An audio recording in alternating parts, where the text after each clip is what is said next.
자신을 지금 변명하고 있습니다. 내 변명하는 말을 들으라 이렇게 해서 그래서 자신이 변명하라는데 크게 두 가지죠. 첫 번째 주님 만날 때와 그다음에 두 번째 주님 만나는 모습. 그래서 1절부터 16절까지가 이제 자신이 주님 만나서 주의 종이 되기까지의 그런 모습입니다. 자신은 유대인으로서 교육을 받고 하나님께 열심히 있다고 그랬어요. 신앙생활할 때 하나님께 열심히 있는 건 중요한데 바울 사도가 이때 하나님께 열심히 있었던 것은 무지 가운데서 하나님께 열심히 된다고 해서 다 되는 게 아니에요.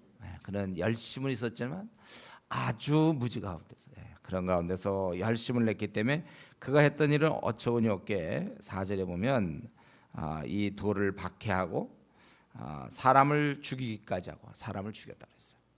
또 옥에 넘겼다고 그랬습니다. 그래서 그러던 중에 이제 다메섹에 찾아가서 거기 있는 자들을 결박하여 예루살렘으로 끌어다가 형벌을 받게 하려 가다가 가는 길에 주님을 만나게 된 것입니다.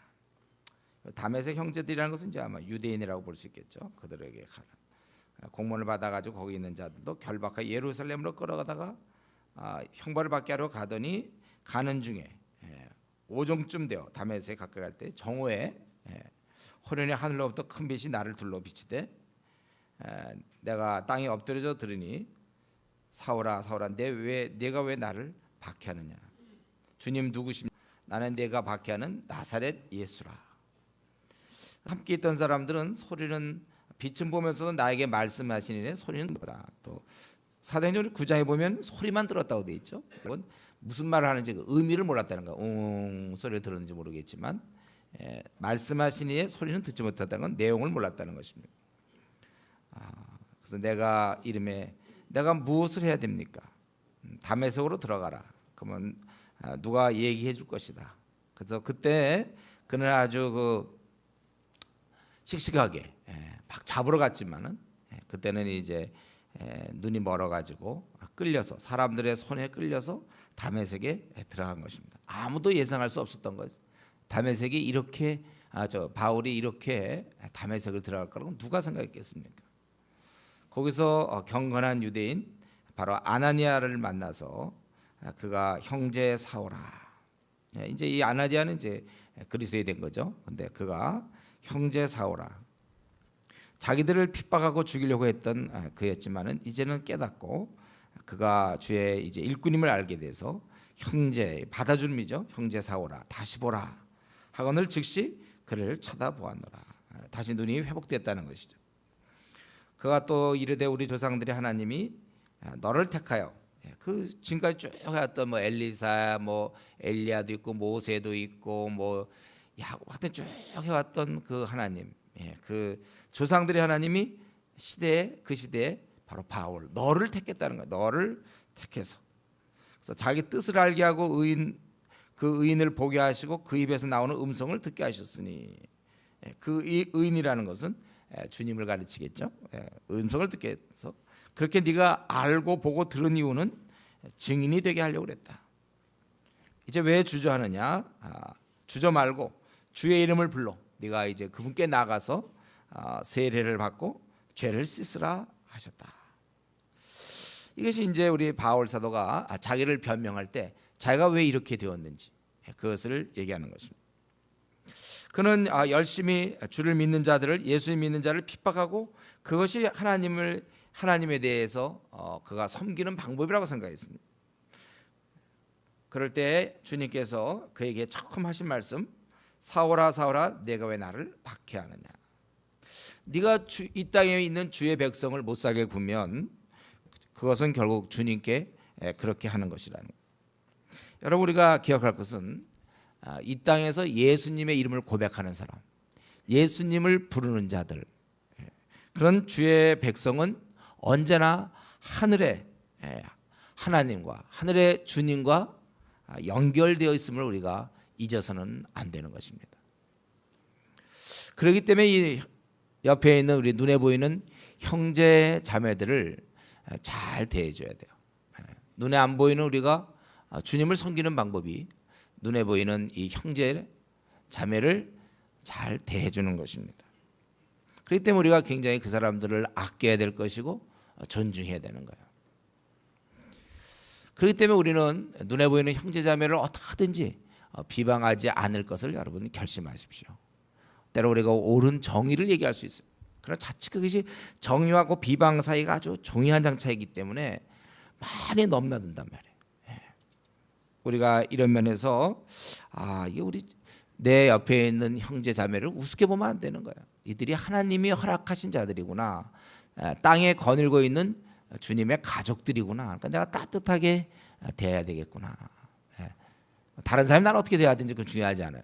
내 입장에서는 따뜻하게 가능하면 그를 세워주고 어떻게든지 그의 부족한 점을 메워주려고 하고 가족이구나. 그게 그렇게 하는 것이 오늘 보니까 사울아 왜 네가 날 믿는 사람을 핍박하느냐 이렇게 돼 있나요? 그게 안 돼 있죠. 왜 나를 핍박하느냐. 우리 마태복음 18장 4절에도 그와 비슷하게 써 있습니다. 또 누구든지 내 이름으로 이런 어린아이 하나를 영접하면 곧 나를 영접하는 것이다. 그래서 우리가 이거 참 어떻게 보면 주님 눈에 안 보인다고 해서 우리가 주를 어떻게 섬게 될지 막 막연하다고 생각할지 모르지만요. 바로 이렇게 눈에 보이는 형제를 잘 대해주는 거예요. 그를 귀하게 보는 것입니다. 항상 우리가 주위에 형제를 볼 때 또 자매를 볼 때 이게 주님과 연결된 거구나. 내가 이 사람을 잘못하면 왜 너 나를 비방하느냐 소리 듣게 되는구나. 내가 주님한테.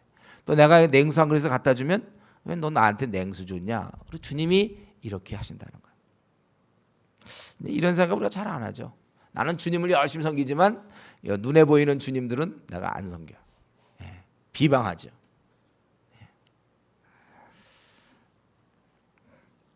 여러분 우리가 보통 경우 이제 그 자식과 부모가 연결돼 있지 않습니까? 그래서 자식을 막 때려 보세요. 그럼 부모가 좋아할 사람이 있습니다. 한번 해보세요. 좋아하나? 그걸 이쁘다 그러면 다 부모가 좋아하는 거예요. 잘 대해주는. 똑같아요. 우리가 바로 옆에 있는 사람 하나님이 기회 주신 거예요. 우리에게 약 70년 정도, 한 50년 정도, 40년 잘 대해줄 수 있는 기회를 주셨다는 것입니다.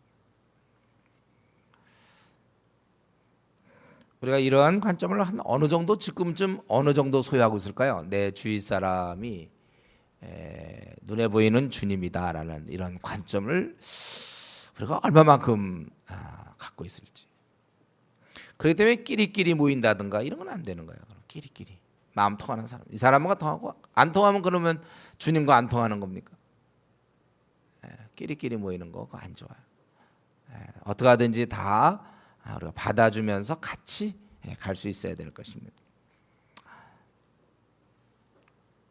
우리는 여기서 이 바울이 말이죠. 아주 그냥 살기가 등등하고 사람들 많이 죽이고 또 남녀를 결박하고 옥에 넘겼고 그리고 다메섹에 가서도 또 이제 그 기독교인을 박멸하려고 막 가던 모습 얼마나 그냥 살기가 등등합니까? 아주 그냥 강한 아주 그냥 뭐 거침이 없는 아주 힘을 갖고 있는 그런 바울이었지만 바로 한순간에 눈이 멀어가지고 사람들의 그런 도움으로 걸을 수 있는 누군가 이끌어줘야만 이끌어줘야만 걷는 바로 그런 자가 되었다는 것입니다.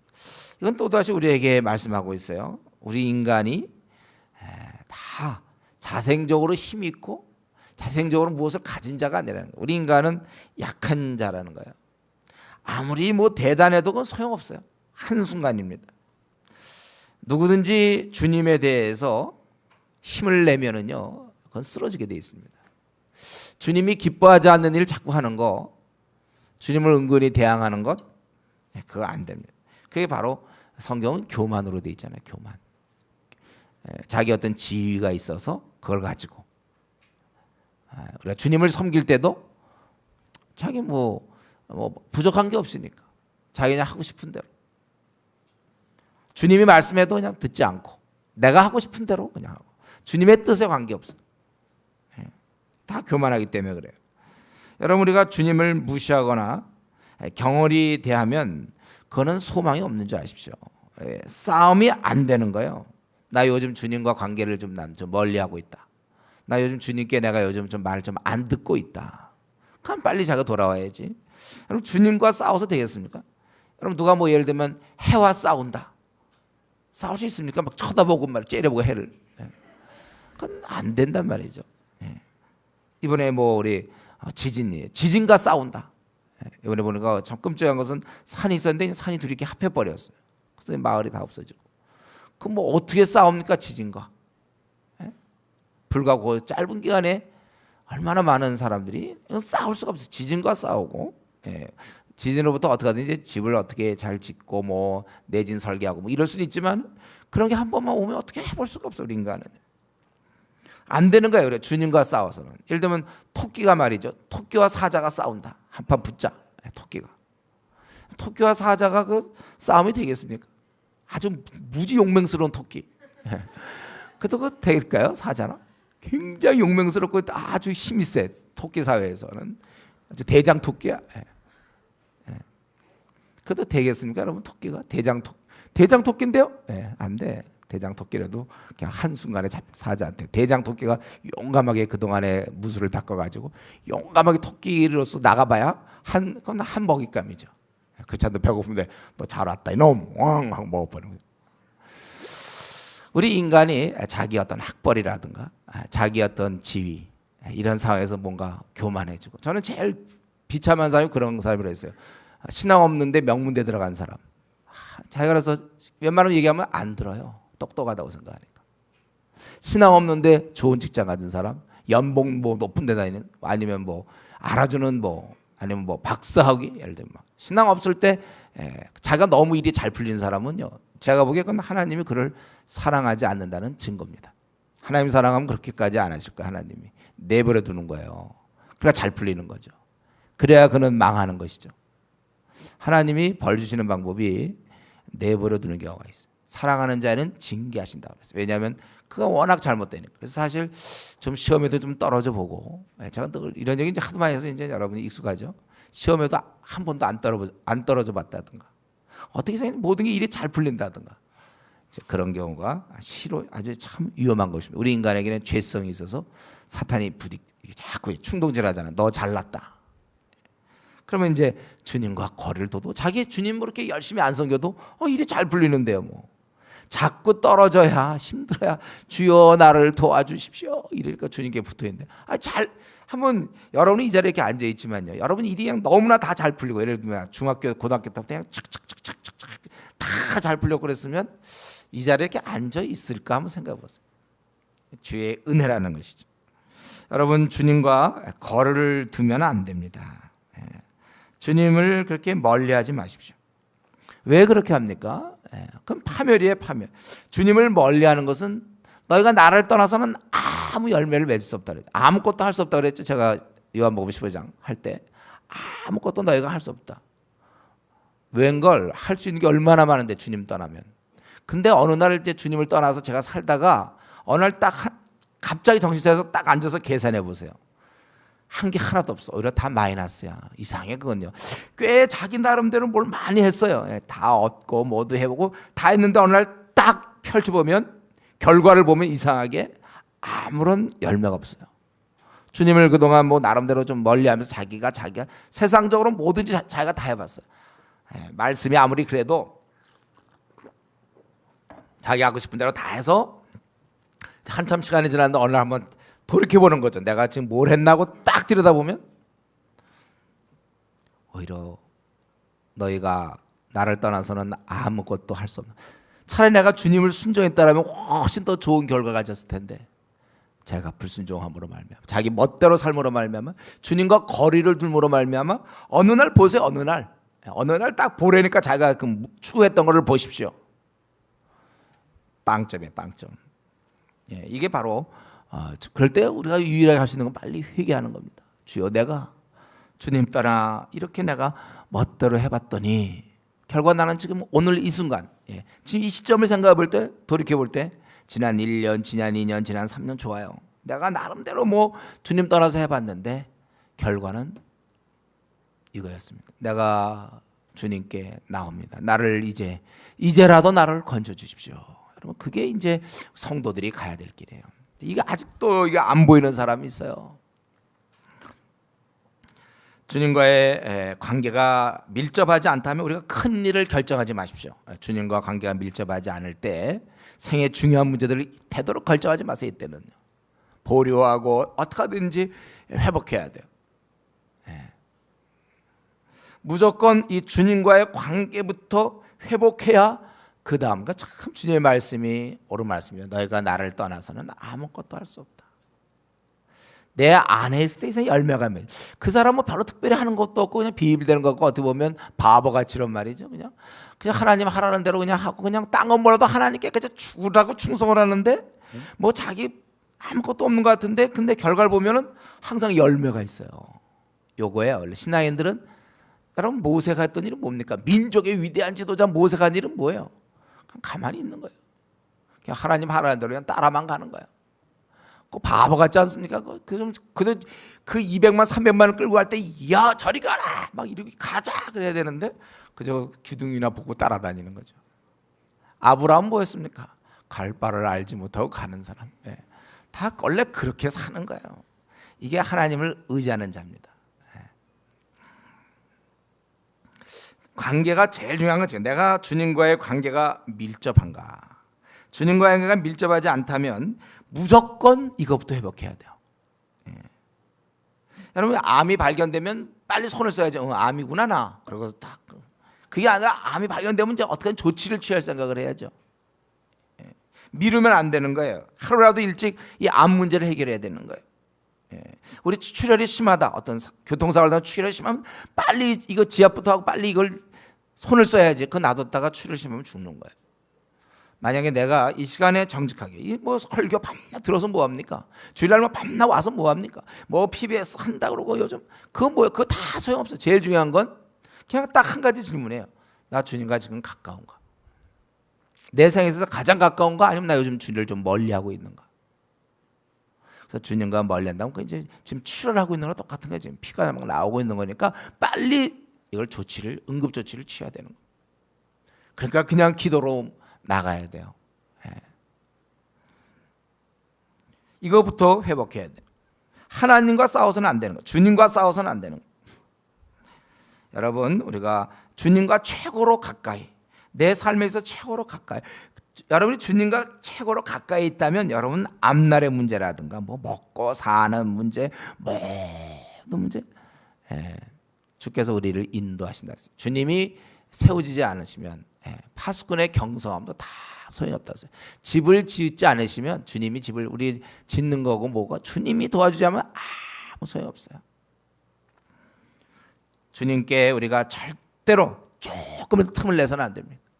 그렇기 때문에 오늘 이 목사님 설교를 들어보니 내가 지금 주님과 좀 멀리 있는 것 같다. 그럼 왜 그런 걸 깨닫으면 왜 가만히 있습니까? 눈물을 흘리면서 어떻게든지 다시 가까워져야 거기서 여러분들이 이런 삶의 열매를 이제 거기서 맺게 되는 거야. 가까울 때 맺게 되는 것입니다.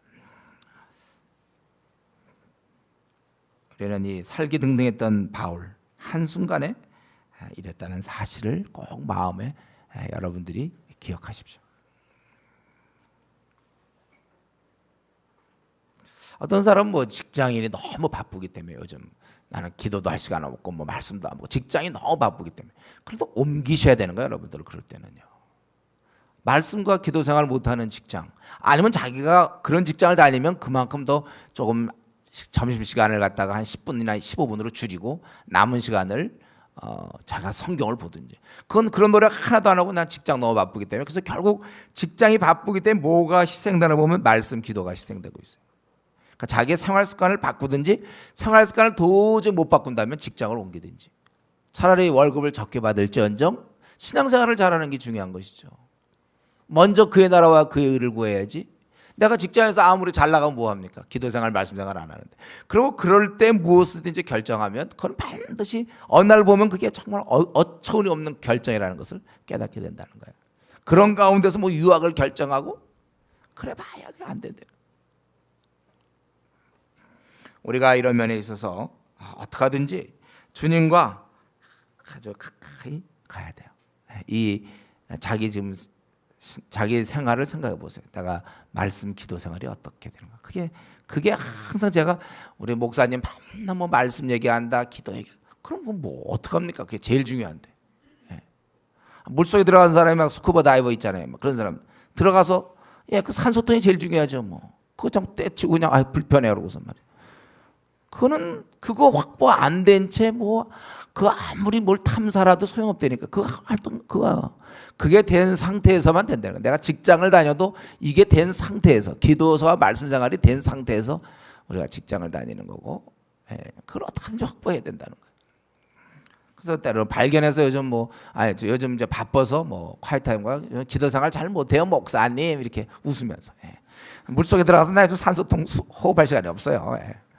같은 저는 그렇게 들려요. 그러니까 난 그렇게 얘기하는 그 태어남에 대해서 놀랄 뿐이죠. 항상.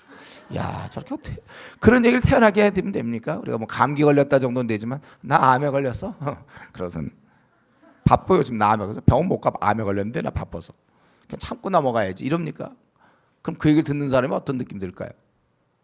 여러분 말씀과 기도는 우리의 생명입니다. 주님과의 밀접한 관계. 여기서 모든 열매가 나오지. 여기서 틈을 나면 여러분이 하고 있는 모든 결정과 모든 일들은 다 보세요. 마이너스지. 반드시 마이너스입니다. 그래서 우리가 생애 중요한 문제를 결정할 때를 반드시 기도하면서 결정하라는 얘기가 다 그거예요. 하나님과 관계가 잘 된 상태에서 결정을 하고 결단하고 밀쳐나가야 되는 거예요. 그렇지 않다면 다시 원점으로 들어가야 돼요. 여러분. 내가 그렇게 하지 못한 거라면 원점으로 돌아가서 다른 거 다 놔두고 우선 하나님과 깊이 기도하는 가운데서 결단을 해야 되는 것입니다.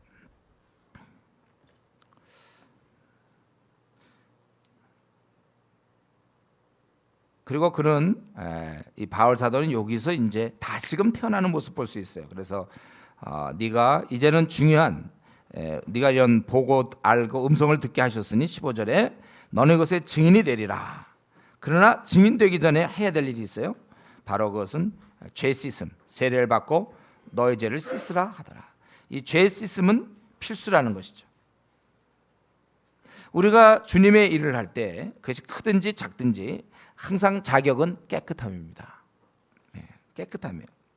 세상은 능력입니다. 몇 개 구월을 할 수 있는지 뭐 학벌이 어떻게 되는지 세상은 능력이지만 주님은 능력을 보지 않아요. 왜냐하면 그 능력은 주님이 주시는 거잖아요. 능력은 주님이 주시는 거 아닙니까? 자신이 줘놓고서는 얘는 능력이 안 되네, 너는 안 되겠다. 이런 경우가 있을까요? 자신이 자기 해놓고는. 예를 들면 뭐 이런 예는 없겠지만 어떤 돈을 막 나눠줘서 그래서 어떤 사람은 한 몇 억씩 뭐 몇십억씩 나눠주고 어떤 사람은 몇천 원 주고 그걸 다 나눠준 다음에 그 다음에 여기 들어오려면 부자만 들어온다. 자기가 돈 다 놔주고서. 그건 들어오지 말라는 거지. 돈 안. 근데 왜 돈이 없는 가난한 사람입니까? 잘 안 줬으니까. 그건 되게 이상한 거죠. 만약 우리는 능력으로 좋은 대학, 뭐 박사학위, 아니면 어떤 외모, 5개국어를 아주 할 수 있는 능력, 아주 화술에 뛰어나고 막 잘생기고 뭐 그건 누가 준 건데 다 주님이 주신 건데 그러고선 뽑아.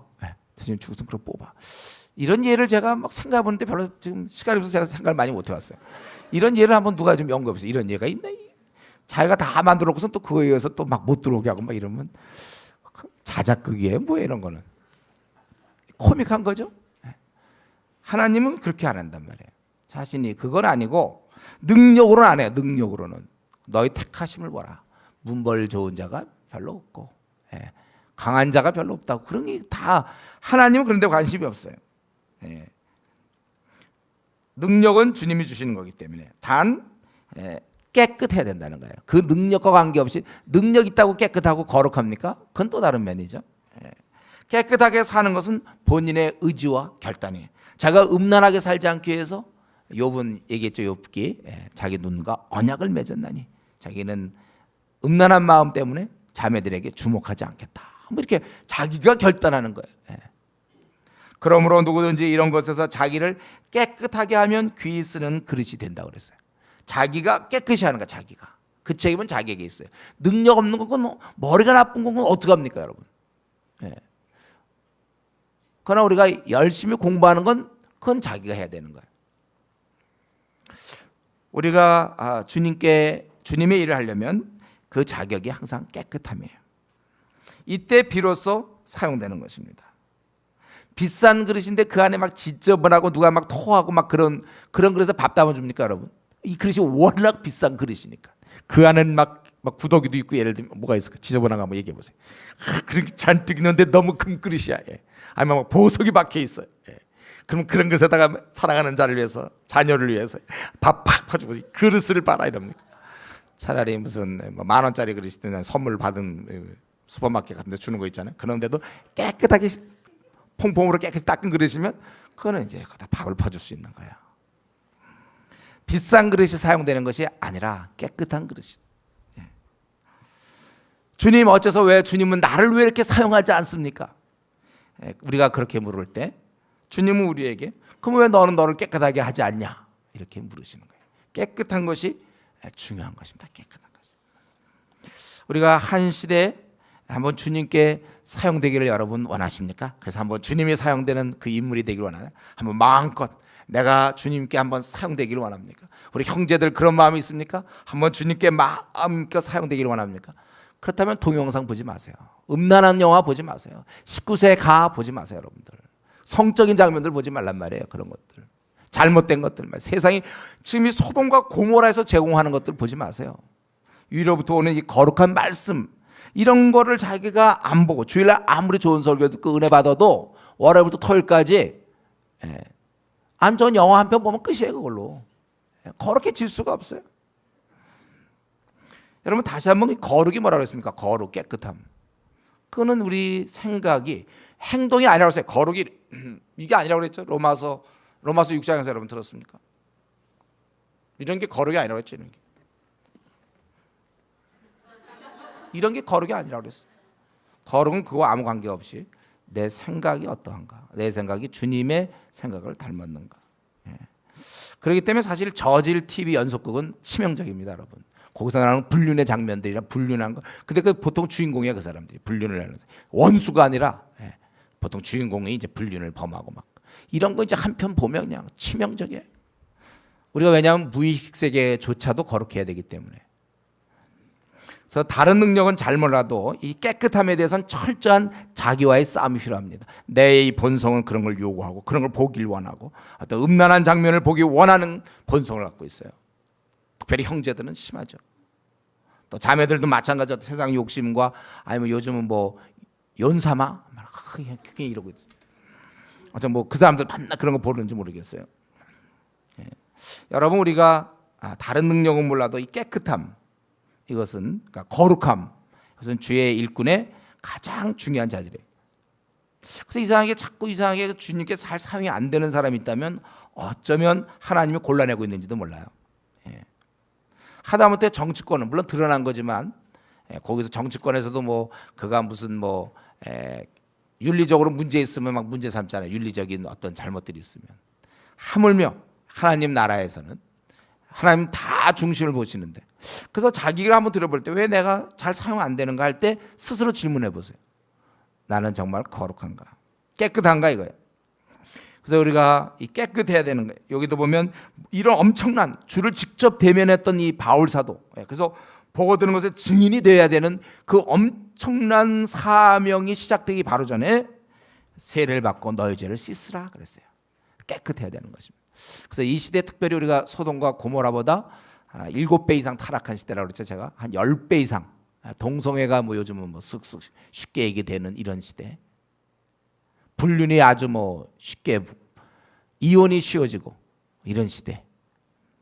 우리가 깨끗하기 위해서는 우리는 이 철저하게 죄와의 투쟁을 해야 됩니다. 회개해야 되고 성령 충만을 유지해야 돼. 한없이 기도하면서 자기의 그 죄를 토설해야 됩니다. 그리고 깨끗하기 위해서는 친구를 잘 선택해야 되죠. 세속적 친구 자꾸 만나면 영향을 받아요. 우리가 항상 성경을 가까이 하고 진리를 가까이 해야만 우리가 나아갈 수 있는 것입니다. 그래서 제가 깨끗하기 위해서는 가능하면 여러분 신앙 좋은 사람들을 주위에 많이 둬서 그 안에서 자기가 지내는 게 좋아요. 나는 신앙이 있다고 그러지만 내 주위에 이렇게 안 믿는 친구들 잔뜩 있으면 밤낮 들리는 얘기가 그런 세속적인 얘기밖에 더 들립니까? 이거 씻어내야 될 얘기인데 이 잘못된 가르침이 계속 들린단 말이에요. 그래서 바울 사도는 디모데에게 뭐라고 그랬습니까? 내가 청년의 정욕을 피하여 주를 깨끗한 마음으로 부르는 자들과 함께 의와 믿음과 사랑과 화평을 좇으라. 그래서 가장 이상적인 건 어쩌면 여러분들이 다 교회 근처로 이사 와서 매일 월요일 화요일 퇴근만 하면 와서 여기서 기도하고 여기서 형제자매들과 뭐 좀 먹으면서 신앙인들과 이렇게 지내다면 그렇게 한 몇 년 생활이 필요할지 몰라요.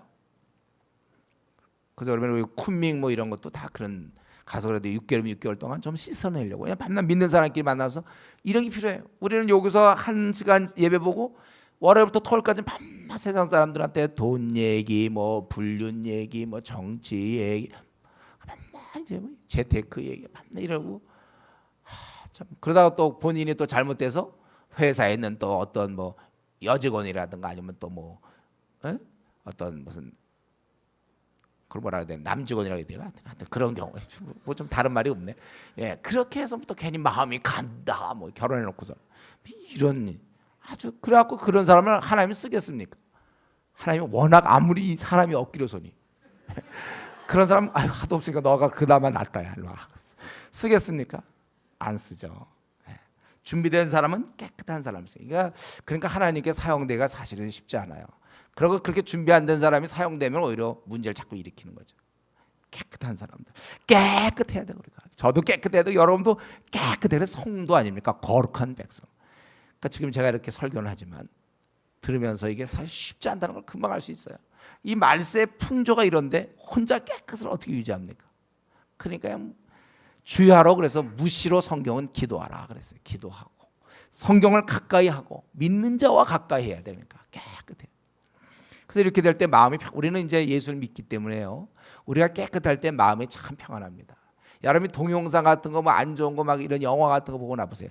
아무리 뭐 여기 대중적이고 인기 있다 하더라도 마음이 찝찝한 거예요. 그런 거는요. 그건 본인이 그냥 본능적으로 이미 우리 안에 성령 거룩한 영이 계시기 때문에 자기가 음란하거나 자기가 어떤 잘못된 그런 생각들 할 때 마음이 평안이 없는 거야. 평안이.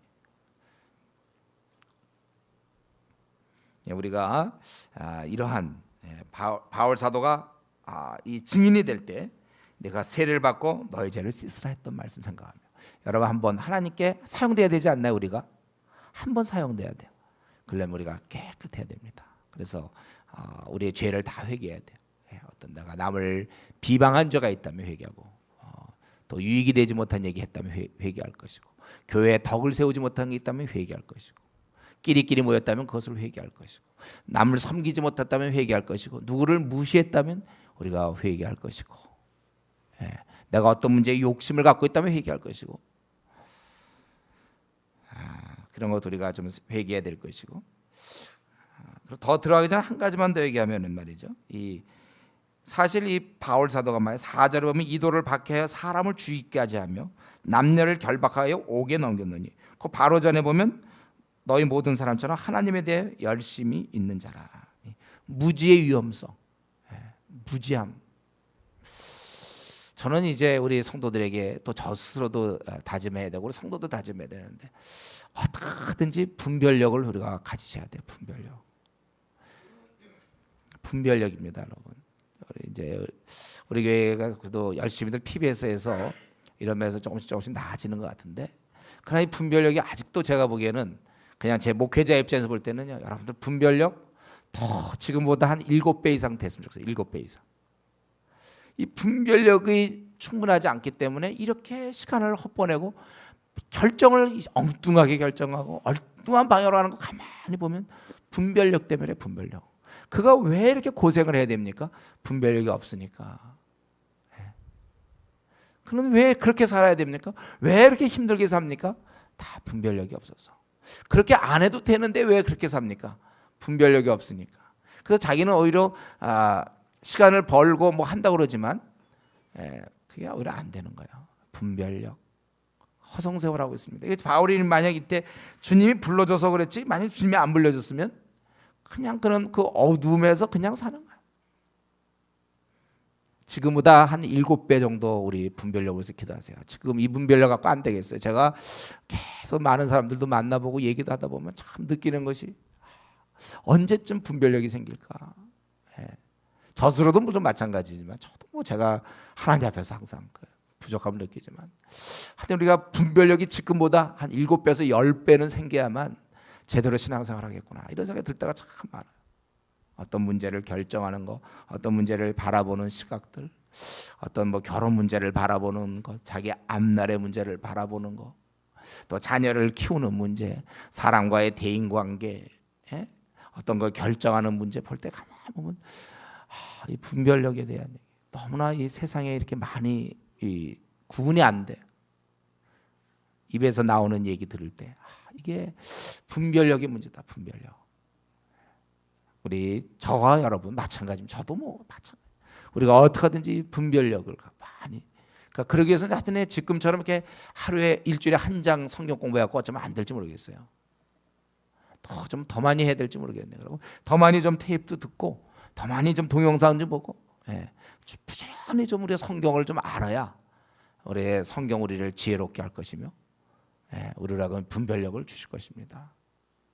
더 열심히 우리가 성경을 공부해야 되겠어요. 결국 우리가 이것에 대해서 정통한 만큼 이 권수를 우리가 이제 많이 그냥 했는데 권수를 그냥 하다 보니까 이 권수 숫자를 많이 했다고 해서 꼭 또 되는 건 아니더라고 보니까. 거기에 우리가 또 함정이 있어요. 나는 예를 들면 지금 20권 했다, 30권 했다. 그런데 그게 이제 어떻게 했냐 또 내용도 중요하더라고요. 좀 우선 급해갖고 그동안 제가 22권 막 외쳤는데 근데 이제 결과를 가만히 보니까 22권 했대는데 여전히 분별력은 거의 비슷한. 그때나 지금이나 똑같은. 2년 전과 지금이 똑같은. 정말 기도 정말 우리가 다른 방법 없는 것 같아요. 주님 도와주십시오. 우리 이렇게 워낙 태어난 우리 태생 자체가 너무나 무지한 가운데 에베소 있는 말씀처럼 4장에 있는 것처럼 우리가 깊은 영적 무지라 올라오는데도 지금 22권 했는데 이제 막 올라오는데도 아직 이 수면 위에서 못 올라가는 거예요. 이 깊은 영적 무지 위하여 많이 기도해야 되겠습니다. 우리 이 바울 사도가 열심히 그는 아는 대로 가마리엘 문화 최고의 거기서 공부를 했고 열심히 했고 그랬지만 그가 아니라 오히려 정반대로 주의 뜻을 모르는 채 열심을 했어요. 나중에 우리 로마서 10장 2절에 보면 바울 사도가 유대인들을 향해서 너희가 열심을 있으나 지식을 쫓은 열심히 하여라. 제가 신학대원에 가갖고 제일 먼저 부딪힌 그거잖아요. 이들에게 정말 전도사님들이 막 열심은 있었는데 제가 보기엔 이 지식을 쫓은 게 아니에요. 그냥 교회 다니면서 열심을 낸 거지. 말씀 하나하나를 씹고 막 거기서 쥐어짜가지고 거기서 나온 거 액기스를 먹고 해서 된 게 아니더라고. 참 우리 이 말씀에 정말 우리가 이 정말 성경이 얼마나 그래서 주의 말씀은 내 발의 등이요 내 길의 빛이다. 이 말을 알 것 같아요. 우리가 우리의 분별력을 위해서 지금보다 7배가 더 될 수 있도록 우리 정말 저와 여러분 정말 힘써 노력해야 되겠습니다. 그리고 이제 첫 번째 주님을 만났을 때 그런 용서함을 얻는 것이고 두 번째 주님을 만나면서 그는 확실하게 그가 이방인의 사도로 이제 21절까지 보면 부름 받습니다. 후에 내가 예루살렘에 돌아와서 성전에서 기도할 때 황홀한 중에 봄에 주께서 내게 말씀하시되 두 번째 지금 주님이 나타났어요. 성전에서 기도할 때 나타났는데 뭐냐면 속히 떠나라 예루살렘을. 왜 그렇습니까? 그들은 듣지 않는다 이렇게 얘기해서 그들은 듣지 않으니까 속히 떠나라.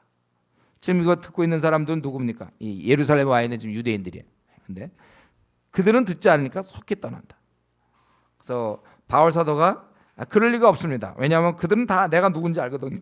제가 믿는 자들을 가두고 때리고 스데반 때 찬성해서 옷을 지켰던 옷을 지킨다는 게 아마 좀 중요한 그런 증인인 것 같아요. 어쨌든 그걸 지키는데 그러니까 그 사람들이 결국은 나를 믿을 텐데 왜 그러십니까? 그러는 것 같아요. 그럴 때 예수님께서는 이르시되 또 이르시되 떠나가라.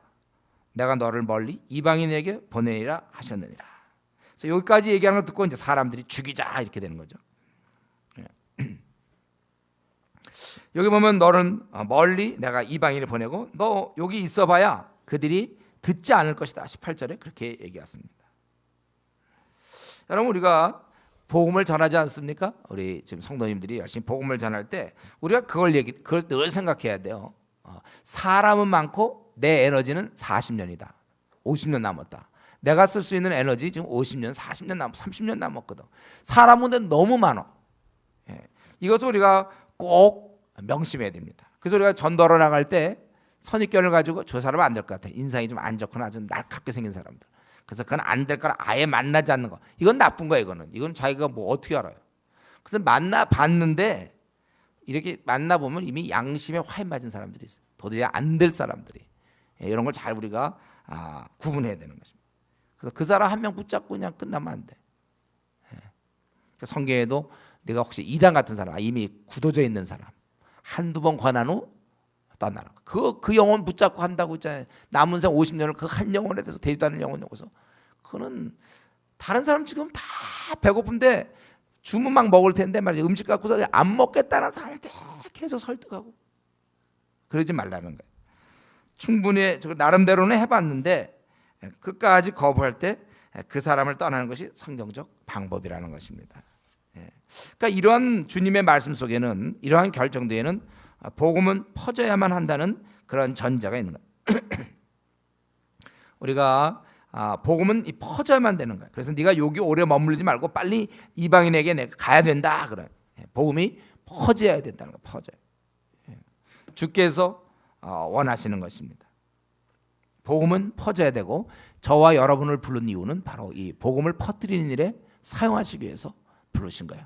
그래서 한번 누구든지 예수님을 믿으면 일생 빚진 자가 되는 것입니다. 그래서 안 믿는 자. 그래서 바울 사도는 로마서 1장에 보면 그들을 향해서 내가 빚진 자다. 귀한 유산을 내가 물려받았기 때문에 이걸 전달할 책임이 우리에게는 있는 것이다. 그래서 해도 되고 안 해도 되는 것이 아니라 누구나 다 해야 되는 것이다. 전도는 뭐 늘 얘기하지만 동기부여가 된다 안 된다가 아니에요. 그냥 해야 되는 거라고 했어요. 왜냐하면 전달할 책임이 있기 때문에. 여러분 직장 생활할 때 막 재밌어서 합니까? 어떤 때는 좀 가기 싫어도 그럼 가야지. 오늘은 이제 동기부여가 안 되네. 그럼 안 가고. 그럼 몇 번이나 갈까요 우리가 직장에? 오늘은 내가 갑자기 근무하는데 동기부여가 안 된다고 근무 딱 때리죠. 그렇게는 안 하는 거예요. 우리가 어떤 때는 이제 우리가 성숙한 사람은 자기의 감정을 컨트롤할 수 있어야 되고 동기부여가 되니 안 되니 그거는 이제는 그냥 아기 때 어릴 때 하는 얘기고 주께서 우리에게 이미 명하신 거예요. 땅끝까지로 증인이 되라. 이 문제를 가지고 우리가 자꾸 땅끝까지로 증인되는 이거에 관련된 일 가지고 동기부여 얘기를 한다는 건 지금 주님과 제가 한판 해보겠다는 거 아닙니까? 우리가 어쨌든 이러한 이 결정 뒤에는 주님의 이 결정 뒤에는 다른 사람도 구원을 받기를 원한다는 거예요. 주님은 다른 사람도 사랑한다는 거예요. 너만 사랑하는 게 아니라는 거예요. 우리만 사랑하는 것이 아니라 우리나라에 지금 4천만 명을 사랑하고 있다는 거예요. 저 불교 신자 1,000만 명 넘는 불교 신자를 사랑하고 있다는 것입니다. 그렇기 때문에 우리는 계속 복음을 퍼뜨려 나가야 돼요. 이것이 우리가 해야 될 일입니다. 이제 여기까지 얘기했을 때 유대인의 반응은 어땠는가?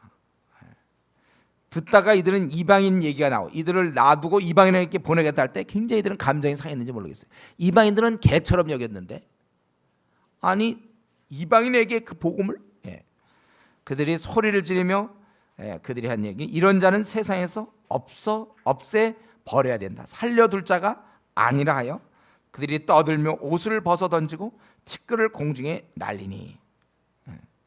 그래서 그 결과는 이제 바울 사도가 쫙 그들 앞에서 변명하겠다고 해서 쭉 얘기한 결과 오히려 더 심해졌죠.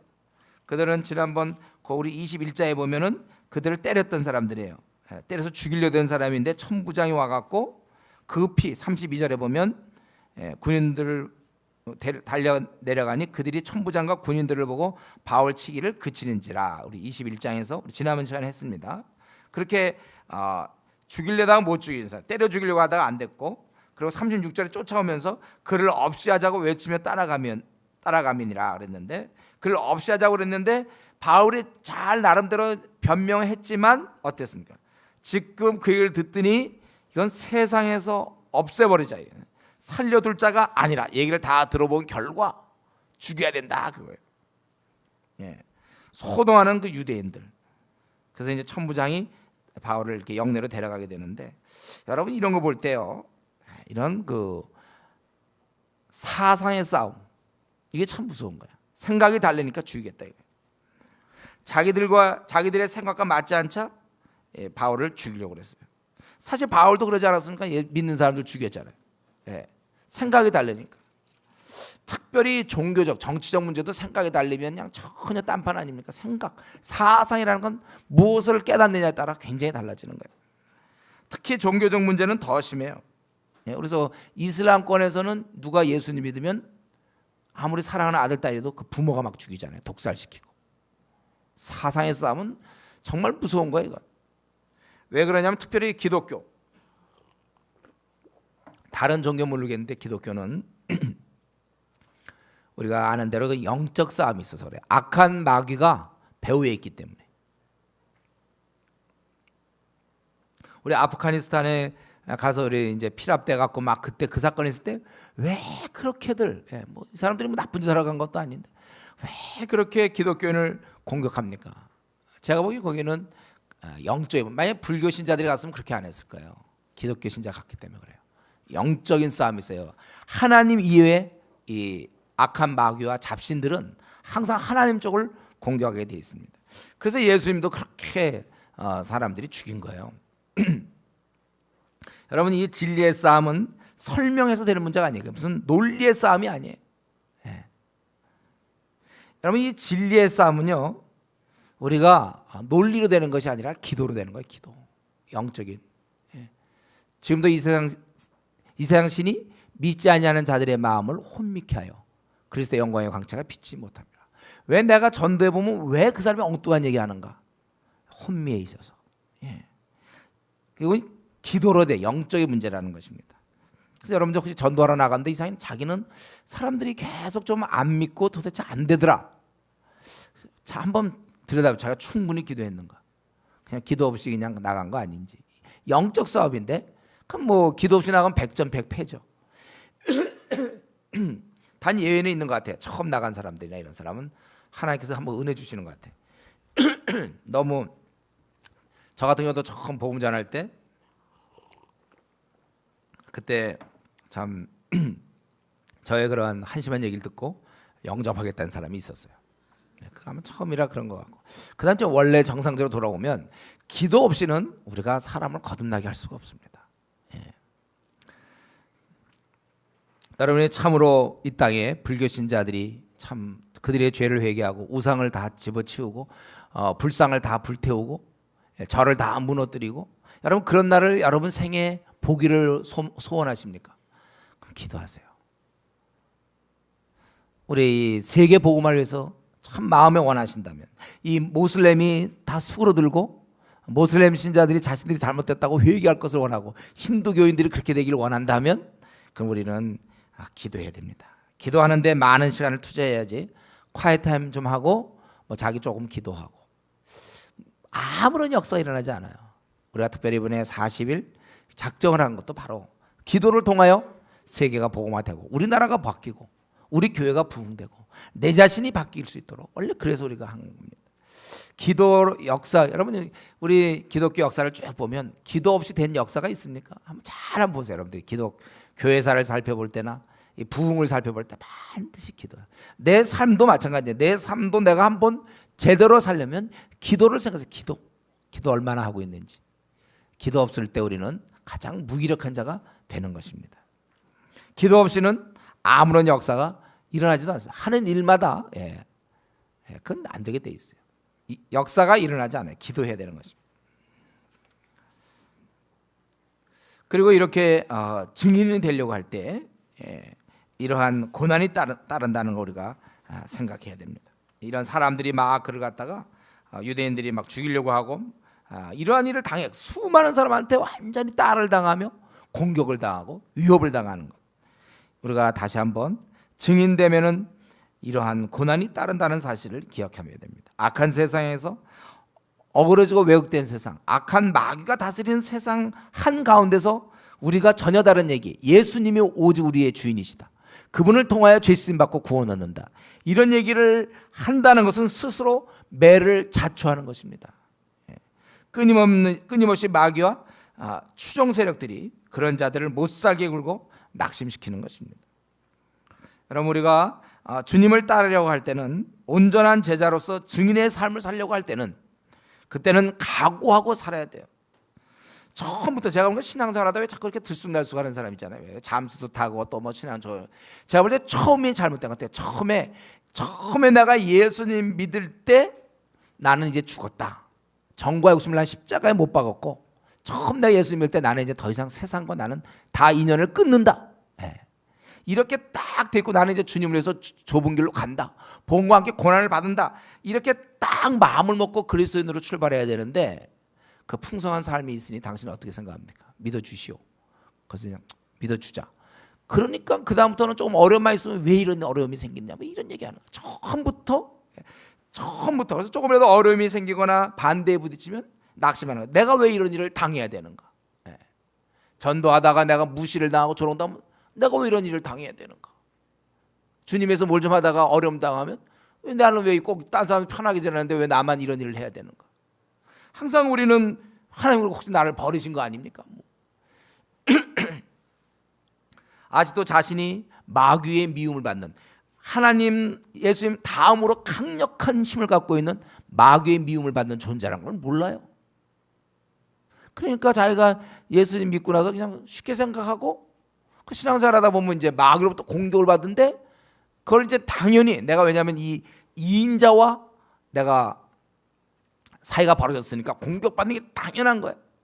그러니까 나는 많은 어려움을 당하지만 그러나 하나님의 내가 아들이고 딸이다, 이걸 생각을 해야 되는 거예요. 그래서 주님 좀 섬기다가 말이죠, 집안에 좀 어려움이 있고 교회 다녀가지 말라, 뭐 아니면 이 자기가 교회 다니는 것 때문에 집안에 좀 분쟁이 생기면 차라리 교회 안 다니는 게 낫지 않겠는가. 금방. 예수님 믿는 건 어떤 액세서리 같아. 예수님 믿는다는 건 목숨을 던지는 거거든요. 그러니까 초대교회는 쉬웠어요. 이 기독교 본질에 맞는 것이, 믿으면 로마 황제가 막 죽이고 박해하고 막 이런 쫓겨다니고 말이죠. 그러니까 그들은 당연히 고난은 당연한 거구나 하고 믿으니까 괜찮은데, 애당초 우리나라 지금 이런 분위기에서 예수님 믿으면 고난받는 이런 생각을 잘 안 하니까, 그러니까 회사 같은 데서 혹은 직장에서 제가 고난당하기 싫으니까 그들과 어울리게 되고, 그러니까 형제들 뭐 술 한잔 하게 되고 이런 식이죠. 왜냐하면 그러기 싫으니까. 술 안 먹고 있다가 뭐 뺨따고 맞고 막 그런, 우리 지난번 그런 비비비 사람 얘기 들었죠. 그런 거 애당초 생각을 안 하니까, 내가 이제 예수 믿는다는 건 난 이 땅에서 난 바보가 되는 거고 난 죽는 거구나, 이런 각오가 딱 돼 있으면 되는데, 뭐 이거 그래서 예수 믿느라고 뭐 시간 뺏겨서 뭐 공부도 많이 못했어요, 뭐 뭘 못해요, 뭐 피곤해요, 뭐 그 원래 예수 믿을 때 그렇게 되는 건데. 여러분, 내가 축구장에 나온 이상은 전 후반 항상 내가 스트라이커라, 예를 들면 항상 마크가 이 태클이 들어오는 거 당연한 거잖아. 왜 나에게만 이런 태클이 들어오나? 안 들어오고, 들어오기 싫으면요, 그거 싫으면 그냥 저기 벤치에 앉아 있으면 되는 거예요. 자기가 일단 들어갈 때는 항상 그 생각에, 내가 이제 스트라이커로서 내가 뭔가 할 때 항상 적진에서 나갔다가 태클이 들어오겠구나. 태클이 들어오는 걸 굉장히 이상한 눈초리로, 태클 들어오는 그 선수를 이상한 눈빛으로, 왜 나한테 태클을 거느냐?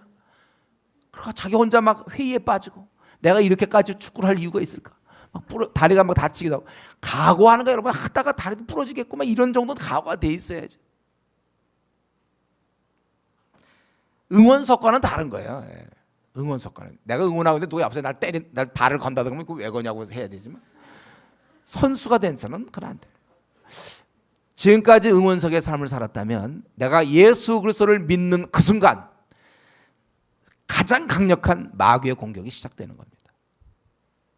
그러니까 우리는 핍박을 받고 고난을 받고 때로는 죽음까지, 순교도 당할 각오를 해야 되는데, 예수 믿었는데 왜 이런 어려움이 있습니까? 쉽게 그냥 어려움 있는 얘기. 그래서 그렇게 하면 안 돼요. 여러분, 예수님 믿는 것은, 제가 복음서 설교할 때 얘기하지 않았습니까? 예수님 믿는 건 자기가 해병대에 지원한 것이다, 그렇게 얘기했어요. 자기가 그냥 지원한 거예요. 이제 나는 군사가 된 이상 고난의 군사가 된 거예요, 내가. 그래서 내게는 많은 어려움. 그거 예수님 믿고서 그거는 또 안 받으려는 사람, 고난은, 구원은 받지만 고난은 안 받으려는 그런 야무진 계획을 갖고 있는 사람들이 있습니다. 그런데 본인은 야무지지만 그건 되지도 않는 일이니까. 구원은 받지만 고난은 안 받아보려는. 그래서 어떤 사람은 회사 같은 데서도 안 믿는 척하면서 쓱 넘어가려고 그러고, 집에서도 내가 믿었다가는 박해가 심하니까는 쓱 타협하고 말이죠. 여러분, 이 복음을 받아들인 자들은 고난도 같이 받는 거예요. 복음과 함께 고난을 받으라. 좁은 길을 가는 거는. 그래서 우리의 삶은 어쩌면 굉장히 재미가 없을지 몰라요. 우리는 참 고생하면서 남은 생 보낼지 몰라요. 왜 나는 이렇게 집도 제대로 못 구하고 말이죠. 왜 나는 이렇게 대접도 못 받고 살아야 되는 거야. 왜 나는 남들 토요일날 주일날 실컷 놀러 다니는데 나 왜 전도하면, 나는 왜 주일날 예배드리고 놀아보지도 한번 제대로 여행도 한번 못 가. 그거에 대해서 여러분, 나는 뭐 그동안 주님의 일하려고 한번 여행도 한번 제대로 못 갔다? 그럼 뭐 당연하죠. 뭘 그래. 물론 이제 그렇게 얘기는 할 수 있지만, 그건 뭐 사실이니까. 그러나 뭐 아주 그냥 당연한 거예요. 그런 거는. 뭐 그런 걸 가지고 뭐 난 그동안 교회 뭐 조장을 하는 바람에 뭐 제대로 뭘 못했다. 그러니까 뭐 어떻게 되는 거예요? 그렇게 되는 거예요. 하다못해 국무총리도 제대로 그것 때문에 휴가도 제대로 못 가지고 국무총리 정도만 돼도 말이죠. 제대로 동창들 모임, 무슨 뭐 고등학교 동기 모임, 중학교 동기 모임, 초등학교 동기 모임 못 나가요. 그런 사람들이 밤낮 청와대에서 부르고 가야 되고 할 일이 많은 것. 국무총리도 그러할진데 우리가 하나님 나라의 특권 대사로 부름받아 놓고서는 뭐 내가 교회 조장 좀 하느라고 나 요즘 뭐 동창도 먹고 결혼식도 제대로 못 가보고요.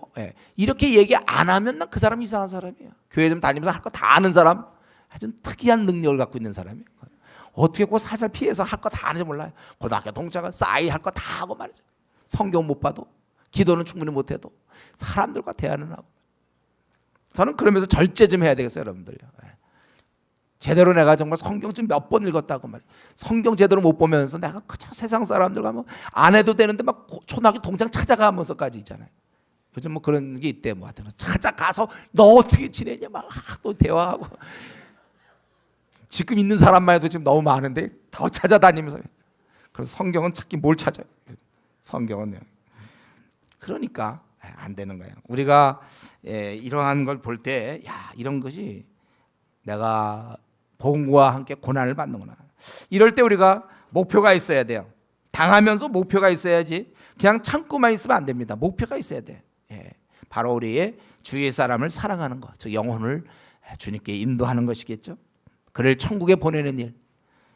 나는 지치고 고난받지만 우리 이번에 구조대들, 수찬성의 구조대들 가가지고 자기들 굉장히 지치지만 가족을 떠나 있지만 그래도 사람을 구원하겠다, 살려보겠다는 그 보람이 있고 목표가 있는 거예요.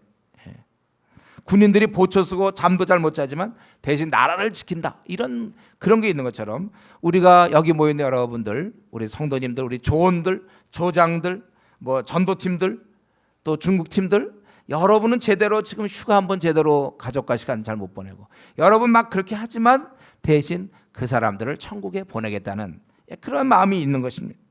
그냥 우리가 예배만 드리는 것을 그리스도의 삶의 전부로 본다면, 증인의 삶이 그냥 우리의 삶이 아니라고 생각한다면 모르지만, 그렇지 않다면 우리가 증인이라는 것을 생각한다면 고난과 어려움을 피하지 않을 것을 여러분 결심하세요. 힘들다고 또 뭐 우리가 불평하거나 볼멘소리 하지 않기를. 우리 주은혜 교회 특별히 조장이 되면 뭐 제대로 뭘 못한다, 그건 당연하죠. 그걸 갖다가 자꾸 뭔가 제대로 해야 되는데 이 교회가 특수해서 못하는 것처럼 생각하지 말고, 이렇게 못하는 게 당연한 건데 내가 그동안 하는 걸로 생각했던 그동안의 과거의 그 아니함에 대해서 좀 생각을 바꿔야 될 겁니다. 우리 신앙의 선배들이 다 그렇게 살았죠. 뭐 자기가 할 거 다 하면서 무슨 남을 돕습니까? 시간을 다 자기 시간 빼고 자기의 만족과 유익을 구하던 거 다 지우고 다른 사람을 돕는 거예요. 이렇게 사람들이 다 죽이려고 했을 때 마지막 24절부터 마지막 우리 29절까지 천부장이 좋지 않은 모습을 보는데, 천부장이 어땠습니까? 그때 구해줬죠. 천부장이 지금도 또 구해주는 거예요. 이 천부장은 어떻게 이상하게 나타나고 자꾸 구해줘. 또 나타나서 영내로 데려갔다는 것은 그를 보호해주는 거죠.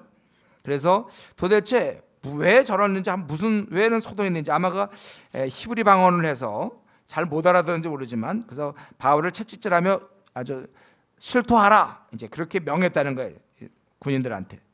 그래서 가죽줄로 바울을 매니 바울이 곁에 서 있는 백부장도로 이르되 너희가 로마 시민 된 자를 죄도 정하지 않냐고 채찍질할 수 있느냐, 이렇게 얘기를 했어요.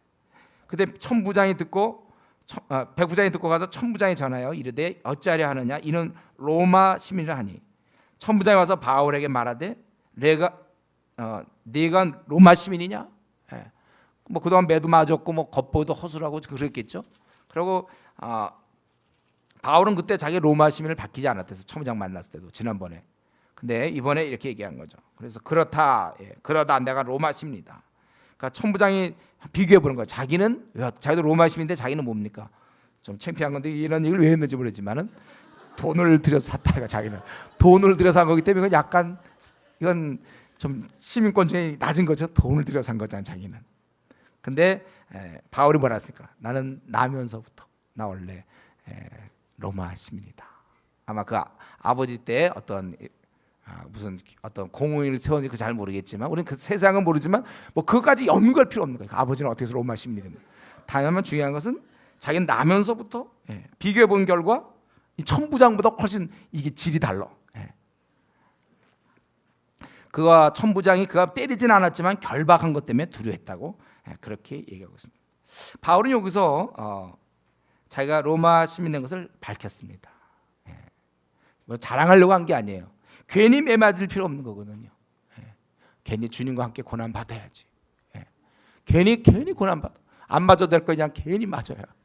채찍이라는 게 보통 그 당시 채찍은 뭡니까? 이게다가 여기 막 쇠조각 같은 거, 유리 조각, 뼈 조각 붙여갖고 한번 치면 막 이 살점이 뜯어져 나가거든.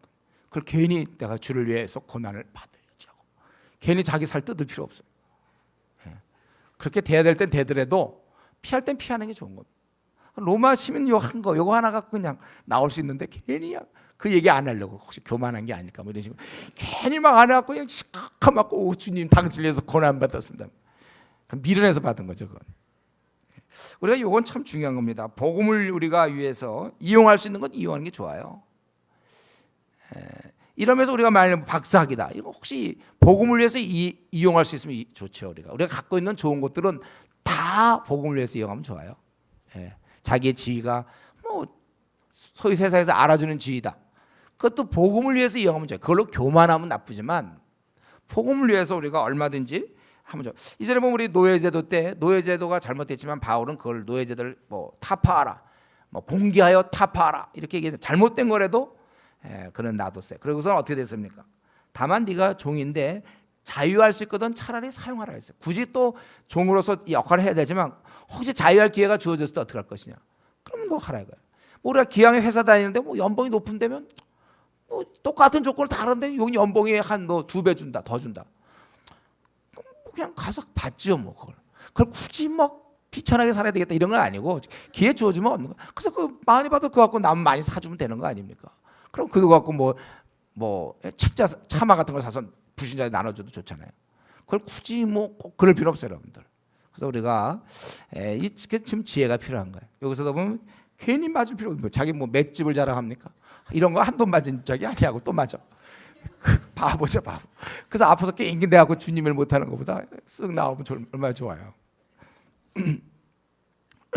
그래서 오늘 이제 이 본문 22장 전체 본문은 무엇입니까?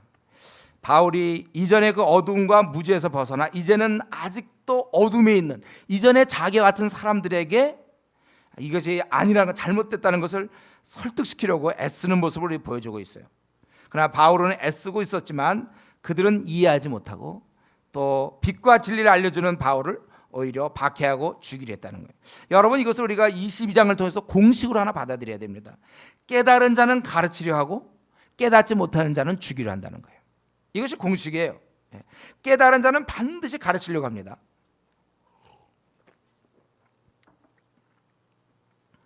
그리고 깨닫지 못하는 자는 죽이려 하는 거예요. 대항하는 겁니다. 이 두 가지. 나는 어디에 속해 있습니까? 나도 확실히 바울처럼 어둠과 무지에서 벗어났습니까? 이전에 자신은 무지하다고 생각 안 하고 막 사람들을 즐기며 하나님을 열심히 섬긴다고 그랬지만 그게 무지 가운데 섬긴 거래. 이것 말고 담에색 이후의 그 확실함, 이런 것, 이런 것이 나에게 분명한가? 그렇다면 여러분 정말 내가 무지에서 벗어난 게 확실합니까? 그렇다면 분명 한 가지 그 증거가 있어야 돼요. 어디에선가 가르치고 있을 거예요. 저는 이 가르침이 없는 사람 아직 벗어난 사람 아니에요. 가르침이 없는 사람들. 이것은 저절로 따라오는 결과. 자기가 이런 어둠에서 벗어났는데 어찌 그 어둠 있는 사람한테 가만히 있겠습니까? 자기가 이렇게 당했는데, 그거 정말 죽는 길인 거 아는데 어떻게 가만히 있습니까? 제대로 빛과 정말 이러한 진리의 세계로 나온 자는 입을 가만 놔두는 게 아니에요. 그는 가르치게 되어 있어요. 참으로 이 회사에 이 사람이 지금 어둠에, 깊은 어둠에 있는데 어찌 내가 이 빛에 대해서 얘기하는지, 이 사람이 영원토록 지옥 가는 게 확실한데 내가 어떻게 가만히 있겠습니까? 이건 동기부여의 문제가 아니라니까요. 그냥 저절로, 이거는 저절로 따라오는 결과예요. 의무가 아닙니다. 그리스도인이 전도해야 되는 걸 의무로 얘기하지 마세요. 그거는 자기가 확실히 어둠에서 벗어났다는 증거입니다. 우리가 참으로 진리를 깨닫고 어둠을 벗어났다면 이제는 가르치는 데 열심을 내는 것으로서 열매를 맺게 되어 있습니다. 벗어난 그는 열매를 맺어야 돼요. 그렇기 때문에 이 시간에 나는 정말 이 가르침을 현재 어떻게 사용하고 있는지를 돌아봐야 될 것입니다. 그리고 저는 한 가지만 더 얘기하고 이제 오늘 말씀 마쳐야 되겠는데, 이때 이 바울의 모습을 제가 그냥 묵상해서, 성경에 안 나와 있지만 바울의 이 모습을 묵상해 봤는데, 바울은 지금 고난과 박해를 받아도 말이죠, 그는 진정으로 행복을 맛보고 있는 자예요. 지금 바울을 지금 핍박하고 이렇게 죽이라고 하는 사람이 누구냐면, 이전에 바울처럼 자기가 죽이려 했고 결박하여 잡고 오겨넣었던 바로 바울의 그 모습을 보는 거예요. 그러니까 바울은 거기서 진짜 벗어났고 이들은 아직 못 벗어난 거죠. 바울은 제가 볼 때 이때 벌써 매들도 이들한테 맞았고 이들이 따라가면서 죽이려고 그랬고, 자기 지금 변명하다가 듣더니 이들이 또 자기를 죽이려고 하고. 그렇지만 이때 만약에 이 두 부류 중에 누가 진정한 행복을 맛보고 있는가? 저는 당연히 바울이라고 생각합니다. 그는 지금 이 순간에 대부분 있던 사람이 다 자기를 죽이려 했어요. 자기는 완전 왕따입니다. 자기는 그런 어려움을 당하지만 그래도 바울에게는 이거 확신이 있는 거예요. 저들을 바꿔보겠다는, 이제 어둠에서 벗어나서 이게 진리라는 확신. 그렇기 때문에 그들을 도전한 거예요. 그들이 5배가 모여도 그들이 10만 명이 모이고 100만 명이 모여도 소용없어요. 바울은 절대로 움직이지 않습니다. 확신과 도전, 의미, 보람 가득 찬 거예요. 진정으로 행복한 사람이 다수가 아니라, 어쩌면 자기 생사의 그런 위협을 받고 있는, 어떻게 될지 모르는 바울이 진정한 행복을 느끼며 확신을 갖고 있는 거예요. 빛 앞에 나온 자만이, 진리를 깨달은 자만이 비로소 행복과 만족을 누릴 수 있는 것입니다. 바울이 이런 보람된 삶을 살고 만족과 행복을 누린 때는 뭐냐면, 이전에 그 대다수의 지지를 받으며 의기양양하게 이렇게 나가던, 스데반을 죽일 때 옷을 맡았던 그럼 다메섹 이전이 아니라, 대다수의 미움을 받고 옷을, 사람들이 자기 앞에서 옷을 벗어던지며 죽이라 하는 그런 유대인들, 그들에게 위협을 당하는 바로 지금, 그때가 바울에겐 가장 복된 것입니다. 주님과 동행할 때 세상의 인정을 못 받아도 이때가 가장 복된 때임을 우리가 깨달아야 돼요. 여러분, 이런 면에서 자신은 지금 어떤 상태입니까? 많은 사람들이 대중이 흘러가는 그런 방식으로 살아가며 그저 다수의 편에서 별 어려움이 살아가는 그 다메섹 이전 상태인지, 아니면 이제는 이 어둠에서 벗어나서, 그래서 그 때문에 다수로부터 떨어져 나와서 외롭지만, 그리고 고난도 받지만, 그러나 좀 확신에 찬 다메섹 이후의 상태인지. 여러분, 이런 면에서 우리는 진정한 삶을 추구해야 되겠습니다. 남은 생 확실하게, 나는 이제는 더 이상 내가 방황할 것 같지 않아. 이제는 확실히 무슨 모든 문제가 정리되어 있어. 나는 이제는 분명히 어떤 내 결혼 문제라든가 나의 직장 문제라든가 내 신앙 문제라든가 가정의 문제, 이게 이제는 다 정리되어 있는 바울 같은 상태에서 나는 살아야 되겠다. 그래서 그럴 때만이 가장 확신을 갖고 있을 때, 진리를 제대로 깨달았을 때, 깨달은 만큼 우리는 행복한 자며, 천하에 다른 사람이 좋은 차를 타고 다니든 집을 다른 사람이 장만하든 말든 그들이 무엇을 얻든 말든, 나는 지금 나의 삶에 대해서 너무나 만족할 수 있어야 돼요. 뭐가 얻어지면 만족하는 단계 아직 안 되는 것입니다. 나는 지금 이 상태가 나는 최고의 만족 상태예요. 세상에 볼 때는 버젓가가 없어도, 갖춘 거 없어도, 아무 대안이 없어도 내가 이제는 빛 앞에 나왔기 때문에 나는 확신 가운데 살 수 있어야 됩니다. 그렇게 살 수 있는 우리 모든 성도 되길 바랍니다. 기도합시다. 우리 이 시간에 한번 통성으로 나는 왜 아직까지도 이런 문제 저런 문제 좀 확실하게 내가 좀 주님 안에서 정말 난 자유를 맛보고 있지 못한 것 같아요. 아직 어둠이 있기 때문에 뭔가 어둠이 좀 섞여 있어요. 주님 내 안에 있는 어둠을 몰아주셔서 나 지금 이 상태로 난 충분히 만족합니다. 나 이 상태 행복합니다. 좀 나에게 그런 상태가 되게 해주십시오. 같이 한번 통성으로 기도합시다.